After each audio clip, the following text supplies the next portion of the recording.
Good morning, and welcome to Exiting the Matrix, episode 15, part 4 of Calling Out the System. So today I want to talk about how we survive within the system, because right now, unless we're creating an eco-paradise, we're probably still somewhat within the system.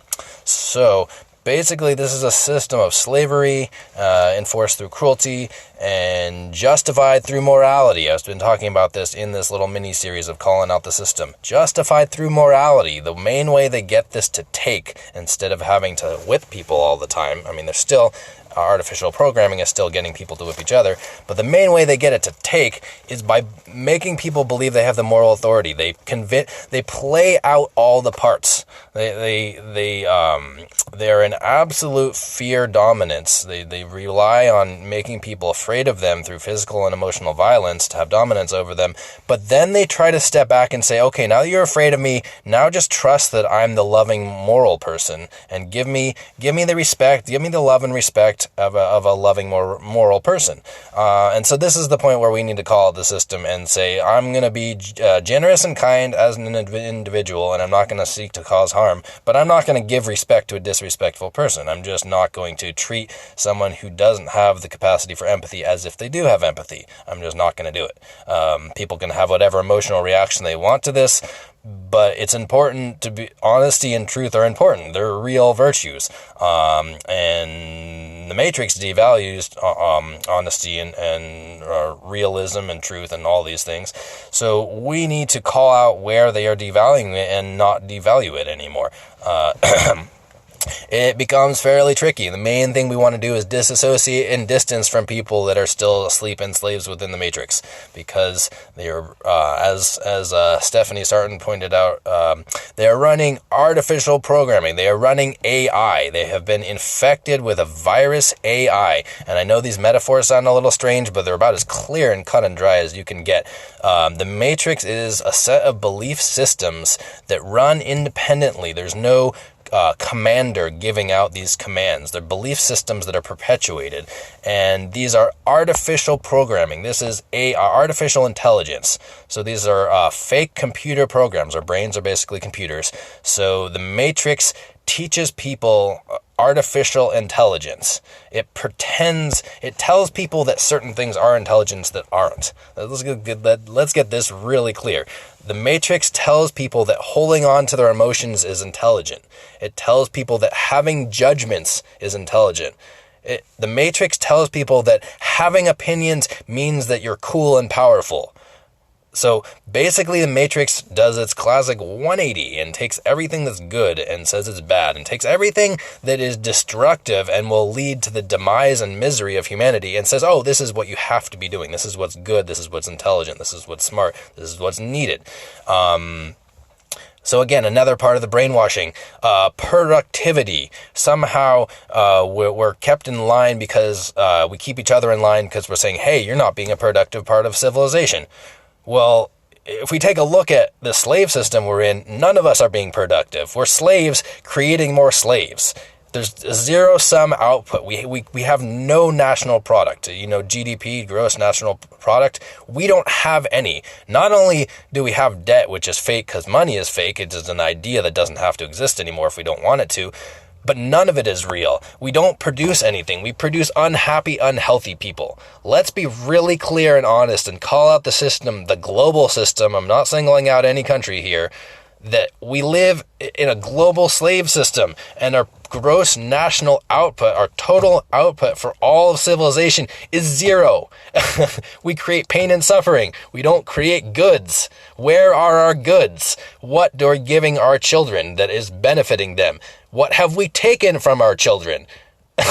We have taken from our children. We have not given to our children. So we are in a failed society. We are in a failed global society. It's a failed global economy because there are people who don't have their basic needs met. And that's the whole point of having culture and civilization, is that we can get our basic needs met so we can advance. Because when we have a civilization, we have a culture that uses technology to make sure everyone has their basic needs met, everybody can focus on what they're good at and being productive. Right now, we don't have a system that focuses on what we're good at and how to produce a lot of what we're good at. We have very, very tiny, very finite amount of people who are really good at what they do and are producing a lot. So small that it's barely worth even mentioning. Like, the list could fit on a single sheet of paper. We just don't train brilliance. We train disinformation. We train people to be slaves. We are in a slave system. So I get all worked up around this because it's a big deal, and I'm an introvert. So to get myself to say this and not just sound like I'm falling asleep, I kind of have to go the other direction with it. But none of this stuff is that big of a deal in the sense that it's been going on for a long, long time. So it's not like all of a sudden we need to go out and start a war. The revolution is internal. Becoming aware of this and not losing our minds is the goal here. I mean, if we can awaken and not be projected upon, told that we're crazy to the point where we believe other people's projections that we are crazy, if we can make it through that hurdle and stay alive and stay awake, we're doing a great job. That's success. I am defining that as success because nothing the Matrix has told me about success ever made any sense. Money is not a form of success because money buys slavery. It ensures our slavery and other people's slavery. So money is definitely not a measure of success. Money is a measure of being a good slave. People who are very good slaves make a lot of money. People who are mediocre slaves, they make a little bit of money. People who are not good slaves at all, they generally don't make any money. They generally don't make any money. There are loopholes, of course, because the Matrix realizes that it doesn't produce value, that it steals value, so it has to steal value from some productive people and distribute that value that is stolen to have anything, or else it'll just collapse. They have to find their workhorses. The Matrix, the slave system, needs its slave drive horses, needs its slave teams, its productive slave teams. You know, a boss is only concerned with the job getting done at the end of the day, and anybody who causes too much of a hassle or delay is generally, it's easier to fire them to solve the problem because they're slave masters. They're only concerned with making a profit at the end of the day. And a profit at the end of the day isn't success. It's being an effective slave master. It's saying that an imaginary dollar is more important than the quality of life for anyone and everyone. You know, this is just ridiculous. Anyways, so really just calling these things out and not allowing them to slip back into normalcy.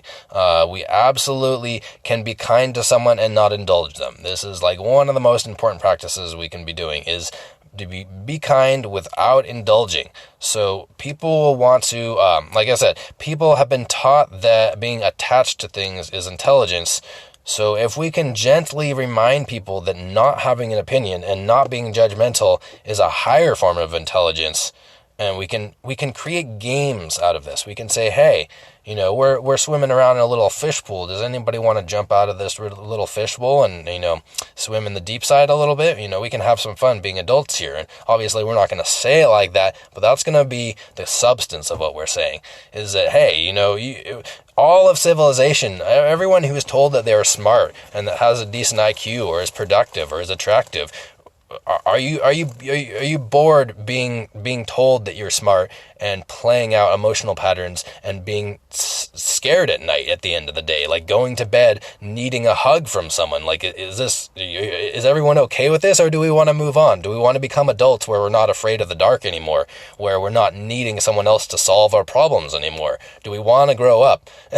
Again, we have to find subtle language and we got to take it step by step. But generally, no matter how smart or powerful someone is, I have not found people that are self-aware. They haven't taken the time to have a self-accountability practice because they find that the Matrix slave system tells them that they can have other people be their slaves. So, you know, really intelligent, powerful people cannot be self-aware because they've been tricked by the Matrix. We have really powerful, intelligent people that can be really powerful, intelligent light workers and be uplifting humanity, but they have been convinced. They have let their intelligence be defeated. They have let their greater intelligence go unused. They are stuck in their mind prison. This is what the Matrix does, is it says, attach yourself to your thoughts and your feelings. Our thoughts and our feelings are little bits of echoes and static that give us little reflections of what we can do to better our lives. That's all thoughts and feelings are. Thoughts and feelings do not solve problems, okay? We really need to make this common knowledge that thoughts and feelings do not solve problems. They cause problems. When we focus on our thoughts and we focus on our feelings, we get more problems. It's that simple. Money doesn't get rid of those problems. We have rap songs about this. More money, more problems. It's because money attracts more. It doesn't create quality. Money is not value. Money is just this imaginary concept of more. So if we're not happy and when we get more money, we're going to be more not happy. If we're really happy and we get more money, then we got to be careful to stay happy and make sure that the money doesn't get in the way of us being happy anymore. The most valuable thing we can do is, if we're ever really successful, make a lot of money, and we want to continue progressing society, find a money person to deal with that for us so we don't have to devalue and degrade our consciousness dealing with money. Money is degrading. Okay, we all have to deal with it. I'm not judging. I have to deal with it. Everybody has to deal with it. There's absolutely no judgment around this. I'm just saying that money is a form of slavery and doesn't help anyone. So we shouldn't be overvaluing something that is really valueless. There's never going to be a situation in which someone has something and wants to trade it for someone else who has something who doesn't want to trade it. That is a fake scenario created by the Matrix, literally implanted in our heads. Who told us this? Was it a parent or a teacher that told us this? That we have money because it's too hard to try to barter things. Who came up with this concept of scarcity, that we're going to be relying on survival for trading one thing we have for something from someone else that something else has? How is our survival going to be based on this kind of a trade system? This is ridiculous. This is scarcity fear consciousness. In any kind of a logical society, we use technology to have our needs met easier and quicker so we spend less time on our needs. How do we have all this modern technology and a globalized civilization and we're still struggling for our basic needs? Most people are struggling for their basic needs. Most people are worrying about how secure their housing and their food and the long-term safety of their family is going to be. Struggling, worrying. An active problem, an ongoing active problem, something that concerns people day and night. This is all signs of a failed civilization. This is a failed economy. We can look, there's always worse. You can always go further. There are countries who have no organized gangs. Like governments are basically just really highly organized gangs. So they don't have organized gangs. They have disorganized gangs in certain other countries. And so it is literally free rule. There is no rule of law. So this is a very devolved state, but if we look at the history of what it takes to get to a failed state, it takes a lot of foreign powers messing with a local culture. It takes a local culture being destroyed over and over and over again and being enslaved by different people over and over again to lose their sense of identity, so they're not able to pick themselves up and build a culture again. Most of the world has been enslaved so many different times over and over again that they have lost the ability to be human and to regenerate from their own culture. The more isolated cultures do this better. This is why we think so highly of Nepal and certain remote places in India and Tibet, because they sheltered themselves from the slave matrix system. They realized that they had advanced technology, that they didn't want to be polluted. And now the spiritual community all over the world really highly values these places because they've been practicing these high forms of advanced technology, these human body technologies, that the rest of the world has kind of lost to the slave system.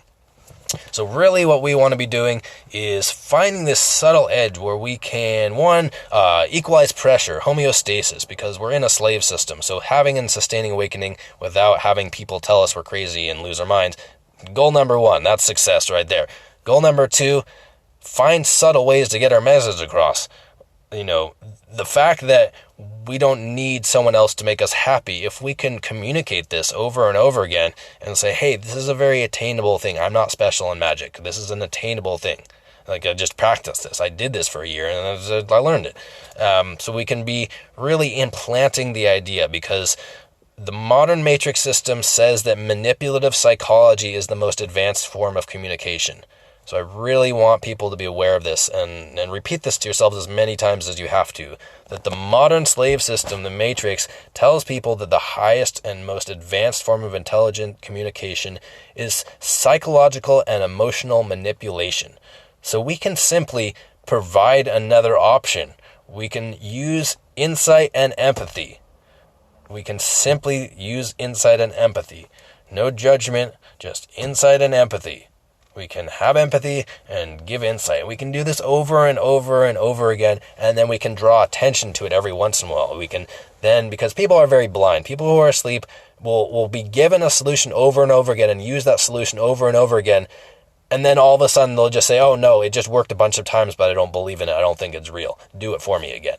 We're dealing with children here. We're dealing with an angry, impatient 5-year-olds who are saying, gimme, gimme, gimme, now. Oh, it doesn't taste good this time. Oh, it didn't work this time. We're dealing with people who don't have the patience to sit down for half an hour and try to meditate. These are the kinds of people we're dealing with here. These are the 99.9% that have been enslaved by the matrix. No self-control. Third chakra, not there. They have zero third chakra. They have suppressed emotions, repression and suppression. Again, tools of the matrix. We gotta have to be a little bit careful, because the fact that we are not repressed and suppressed will make us look like we are rule breakers. People will say, hey, I'm suppressed and repressed and you're not. You're wrong. I'm going to let all my negative emotions out against you, and I'm justified in doing this because I'm going to be manipulative and make it look like it was your fault.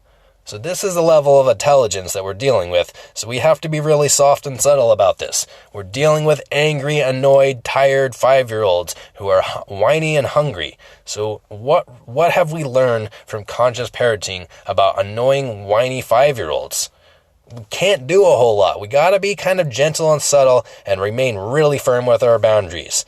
We don't let fake logic get in our way. We don't let manipulative psychology tell us that we're not allowed to be ourselves. We continue to express ourselves. We continue to express in the moment. We continue to focus on being self-analytical and not saying things that are going to cause problems, but also not repressing, our thoughts and our feelings. We are absolutely not going to grin and bear it, is what the Matrix teaches us. To grin and bear it. You know what? This is an active form of repression. When we take an emotion and we attach ourselves to it and we pretend it's not a problem and we grin and we pretend it's not there, what we should be taught is emotional release. Have empathy. Say, okay, that person was mean. Okay, that hurt me. Okay, now it's just hurt. And if it's just hurt, then I can let go of it. And it's not that big a deal. And maybe I'll trust this person a little bit less. And I'll seek a more genuine form of communication with this person before engaging them again. Or I'll have a more safe, protected ways of connecting with this person. But absolutely, we're not going to grin and bear it. We're not going to hold on to the fact that someone was mean to us. We're going to get over it. We're not going to just get on with it or just get over it as we are commanded to do. We are going to spiritually evolve. We are going to face the problem rather than run from the problem. People love to say, "Oh, just get over it. Oh, you're not able to do this. Oh, look at how attached to your emotions you are that you can't get over this." These people that are saying this because they haven't been able to get over any of their emotions yet, and so they're passing the buck, and they're saying, "Oh, I have to repress all my emotions. You repress all your emotions too." That's basically all they're saying. These people, generally slaves within the Matrix, look at their eyes. See how little of their eyes they have left. People who buy into the system, into the slave matrix, don't have eyes anymore. Their eyes lose their color, lose their size, and your eyelids start squinting. So the further someone loses themselves to the matrix, the more disrespectful people are with spirit, our own spirit and earth spirit, all of spirit, every form of spirit, the more we fall out of grace with spirit, our relationship with ourselves and our relationship with others, the less we have eyes. This is, I haven't looked for greater insight into this. I just know that I've heard the saying, the eyes are the windows to the soul, and that the amount of spirit present within someone, the relationship, the quality of the relationship someone has with spirit is measured in the eyes by the lightness of the color and the largeness of the eyes. Our eyes get very large because when we're in close connection with spirit, we love everything, and our eyes get very big because we love everything and we want to see more and more and more. And our eyes get very light because our attachment gets replaced with curiosity. So when we have attachment, it's a form of density, it's holding on to the past.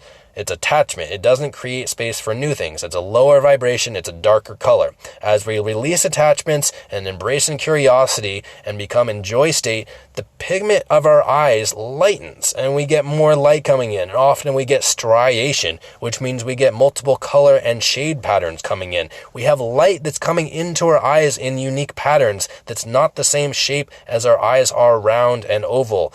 And so we can use eyes as a measure. If we ever hear someone who sounds really smart, or if they seem like they're really kind, or if they seem like they're really in charge and know what they're doing, or friendly, but then we look at their eyes and then their eyes are barely there, if they're really squinty or they're super dark color. I'm not talking about brown colored eyes. I'm talking about the pigment itself looks abnormally dark and clouded and doesn't look like it's letting enough light through. Again, with brown eyes, it's a whole different spectrum, so you have to get more accustomed to looking at the darker shades of eye color to really notice these differences.